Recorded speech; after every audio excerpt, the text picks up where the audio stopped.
आप सभी को जय हिंद। मेरे इस प्यारे YouTube चैनल पर स्वागत है। तो अब लगातार देख रहे कि जीएस विथ नित्यम चैनल से जीके जीएस का सीरीज दिया जाता है जो सभी परीक्षाओं के लिए उपयोगी है, खासकर बीपीएससी, शिक्षक भर्ती, बिहार एसएससी, दरोगा, Bihar police, bank, railway, defence जैसे एग्जामों के लिए।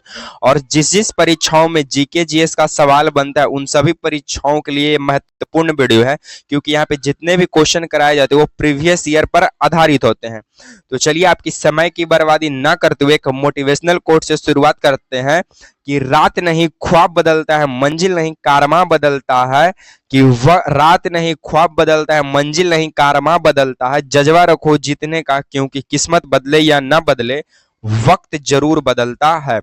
तो चलिए सबसे पहला सवाल से शुरुआत करते हैं। सबसे पहला सवाल आपकी स्क्रीन पे नजर आ रहा होगा कि सविनय अवज्ञा आंदोलन के समय भारत का वायसराय कौन था। तो समय सविनय अवज्ञा आंदोलन जो है नमक सत्याग्रह जैसी खत्म होता है, उसी जैसी नमक सत्याग्रह खत्म हुआ तो इसके खत्म होने के बाद ही सविनय अवज्ञा शुरू हो जाता है 1930 से। और इस समय जो भारत के वायसराय थे 1930 में, उनका नाम था इरविन। उनका नाम क्या था? इरविन। उनका नाम क्या था? इरविन। और 5 मार्च 1931 को गांधी जी और प्लस इरविन जी के बीच में समझौता होता है, जिसे गांधी इरविन पैक्ट कहते हैं या दिल्ली समझौता के भी नाम से जानते हैं, जिसमें गांधी जी इरविन से 11 सूत्री का मांग करते हैं। उसके बाद और यहां से क्या सवाल बन सकता है कि बताइए कि असहयोग आंदोलन के समय भारत का वायसराय कौन था। तो असहयोग आंदोलन 1920 से लेके 22 तक चलता है। तो 1920 में भारत के वायसराय जो था वो था चेम्सफोर्ड। क्या था? चेम्सफोर्ड। उसके बाद भारत छोड़ो आंदोलन के समय भारत का वायसराय कौन था? तो भारत छोड़ो आंदोलन 1942 में होता है। इस समय भारत का वायसराय लिन लिथ गो होते हैं। कौन है? लिन लिथ गो होते हैं। चलिए सेकंड नंबर सवालों की ओर हम लोग आगे बढ़ जाते हैं। सेकंड नंबर सवाल कहता है कि मूक नायक किनकी पत्रिका है। मूक नायक किनकी पत्रिका है? तो सबसे पहले ये समझिए जो मूक नायक है ये 1920 में जो है प्रकाशित होता है, यानी रिलीज होता है। और इसके राइटर हैं यानी किनकी पत्रिका? तो ये है बी आर अंबेडकर यानी डॉक्टर भीमराव अंबेडकर का पत्रिका है। साथ में डॉक्टर भीमराव अंबेडकर का एक और पत्रिका है जिसका नाम है एलिहेनेशन ऑफ कास्ट।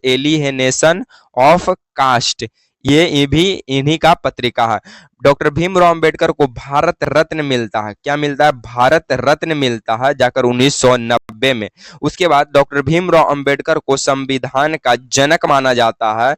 और भारत के पहले कानून मंत्री भी कौन बनते हैं? तो डॉक्टर बी आर अंबेडकर यानी डॉक्टर भीमराव अंबेडकर। डॉक्टर भीमराव अंबेडकर का जन्म 14 अप्रैल को हुआ था, इसलिए हम लोग 14 अप्रैल को अंबेडकर जयंती मनाते हैं। तो ये जितने भी, ये तो क्वेश्चन प्रीवियस ईयर का है, लेकिन ये जितने भी डिस्कशन कराए जा रहे हैं यहां से सवाल एग्जाम में बनता है, तो इस पे हम लोग को गौर करते चलना है। चलिए थर्ड नंबर सवालों की ओर हम लोग आगे बढ़ जाते हैं। थर्ड नंबर हमारा सवाल क्या था कि सौभाग्य योजना क्या था। तो सबसे पहले ये समझिए सौभाग्य योजना 2015 में आता है। कब आता है? 2015 में। और सौभाग्य योजना क्या था कि सहज बिजली हर घर योजना था। मतलब कि हर घर में क्या पहुंचाना है? बिजली पहुंचाना है। उसके बाद इस यहां से एक और सवाल बनता था कि ऑपरेशन परिवर्तन क्या था। तो ऑपरेशन परिवर्तन जो है ये आंध्र प्रदेश में चलाया गया था और गांजा की खेती पर इस ऑपरेशन के तहत रोक लगाया गया। उसके बाद यहां से फिर सवाल बन जाता है कि बताइए जन धन योजना क्या है। तो जन धन योजना 2018 में आया था, नरेंद्र मोदी के द्वारा लाया गया और इसमें 0 बैलेंस अकाउंट खुलवाना था। तो जन धन योजना बैंकिंग से संबंधित है। उसके बाद मिशन इंद्रधनुष क्या था? तो मिशन इंद्रधनुष वैक्सीन से संबंधित है कि ज्यादा से ज्यादा लोग क्या हो? वैक्सीनेट हो पाए। उसके बाद ऑपरेशन अमानत क्या है? तो ऑपरेशन अमानत आरपीएफ के द्वारा चलाया गया खोए हुए सामानों की वापसी करना था यात्रियों को।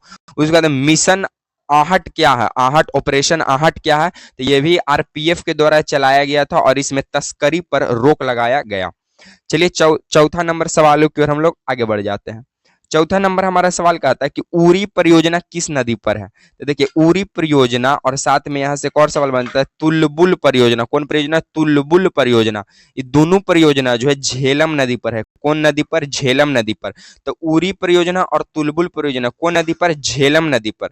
साथ में नाथपा झाकरी, कौन? नाथपा झाकरी परियोजना। नाथपा झाकरी परियोजना किस नदी पर है? तो यह है सतलज नदी पर। नाथपा झाकरी परियोजना सतलज नदी पर। उसके बाद पोंग परियोजना किस नदी पर है? तो पोंग परियोजना व्यास नदी पर है। पोंग परियोजना व्यास नदी पर है। तो यहाँ से इतने सवाल बन जाते हैं। उरी परियोजना और तुलबुल परियोजना झेलम नदी पर है, नाथपा झाकरी सतलज पर है, पोंग व्यास पे है। उसके बाद चेनाब नदी पर बगलीहार और दुलहस्ती परियोजना है। बगलीहार और दुलहस्ती परियोजना किस नदी पर? तो चेनाब नदी पर। कौन नदी पर? चेनाब नदी पर है।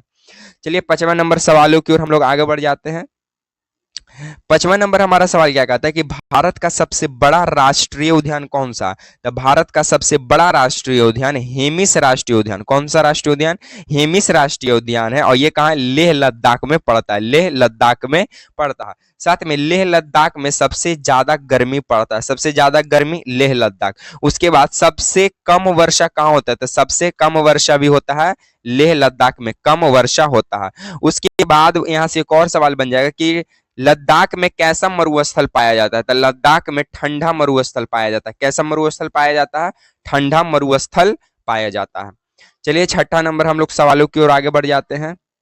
6ठा नंबर हमारा सवाल क्या कहता है कि भारत का एकमात्र सक्रिय ज्वालामुखी है। तो भारत का एकमात्र सक्रिय ज्वालामुखी बैरन ज्वालामुखी है। कौन ज्वालामुखी? बैरन ज्वालामुखी। वही कहाँ पड़ता है? तो अंडमान निकोबार में पड़ता है। साथ में भारत का सबसे छोटा राष्ट्रीय उद्यान यानी नेशनल पार्क साउथ बटन है। और ये भी कहाँ पड़ता है? तो अंडमान निकोबार में ही पड़ता है। चलिए 7वां नंबर सवालों की ओर हम लोग आगे बढ़ जाते हैं। 7वां नंबर हमारा सवाल क्या कहता है कि गुलाम वंश का वास्तविक संस्थापक कौन है? तो गुलाम वंश का वास्तविक संस्थापक माना जाता है इल्तुतमिश को। किसको माना जाता है? इल्तुतमिश को माना जाता है। और इल्तुतमिश जो है ये कुतुबुद्दीन ऐबक का दामाद था। कुतुबुद्दीन ऐबक का दामाद था। किसका दामाद था? ऐबक का दामाद था। लेकिन गुलाम वंश का संस्थापक माना जाता है कुतुबुद्दीन ऐबक को, लेकिन वास्तविक संस्थापक माना जाता है इल्तुतमिश को। उसके बाद इल्तुतमिश को गुलामों का गुलाम कहा जाता है। गुलामों का गुलाम किसे माना जाता है? इल्तुतमिश को। उसके बाद इल्तुतमिश जो है कुतुबुद्दीन ऐबक का क्या था? गुलाम था। क्या था? गुलाम था और साथ में दामाद था। और इल्तुतमिश का बेटी का नाम है रजिया सुल्तान, जो कि भारत की पहली महिला शासका बनती है। और दिल्ली सल्तनत पर राज करने वाला पहला मुस्लिम शासक जो वंश बना वो था गुलाम वंश ही था। चलिए हम लोग 8वां नंबर सवालों की ओर आगे बढ़ जाते हैं। 8वां नंबर हमारा सवाल क्या कहता है कि बिहार में सर्वाधिक वर्षा किस जिला में होता है? तो बिहार में सबसे ज्यादा वर्षा होता है किशनगंज में। कहाँ होता है? किशनगंज में होता है। सबसे कम वर्षा कहाँ होता है? तो सबसे कम वर्षा होता है गया में। सबसे ज्यादा गर्मी कहाँ पड़ता है? तो गया में। सबसे ज्यादा ठंडा कहाँ पड़ता है? तो ये भी पड़ता है गया में। उसके बाद किशनगंज में सबसे ज्यादा पानी होता है, लेकिन किशनगंज में चाय का खेती किया जाता है। तो पूछेगा चाय का खेती भी किशनगंज में किया जाता है। चलिए हम लोग 9 नंबर सवालों की ओर आगे बढ़ जाते हैं। 9वां नंबर हमारा सवाल क्या था कि अनुशीलन समिति क्या है? तो अनुशीलन समिति क्या था ये समझिए। देखिए अरविंद घोष, अरविंद घोष, अरविंद घोष, अरविंद घोष के जो भी लोग बातों का अनुसरण करते थे, जो भी अरविंद घोष के बातों को मानते थे, उन लोगों ने अनुशीलन समिति का गठन करते हैं 1907 में। कब करते हैं? 1907 में। तो अनुशीलन समिति का गठन 1907 में। अनुशीलन समिति क्या था कि जो भी लोग अरविंद घोष की बातों को अनुसरण करते थे, मानते थे, उन्होंने एक समिति बनाया जिसका नाम पड़ा अनुशीलन समिति। अरविंद घोष का पुस्तक का नाम है लाइफ डिवाइन। क्या नाम है? Life divine. ठीक है, India divine, India life divine या इंडिया डिवाइन ऐसी पुस्तक का इनका नाम है, लेकिन डिवाइन है लास्ट में लगा हुआ, लाइफ डिवाइन ही है साथ। उसके बाद यहां से ये पूछेगा अनुशीलन समिति से 3 बात याद रखना है। सबसे पहला कि अनुशीलन समिति एक बांग्लादेश के राजधानी ढाका में इसका गठन, इस समिति आता है कब? तो 1902 ईस्वी में।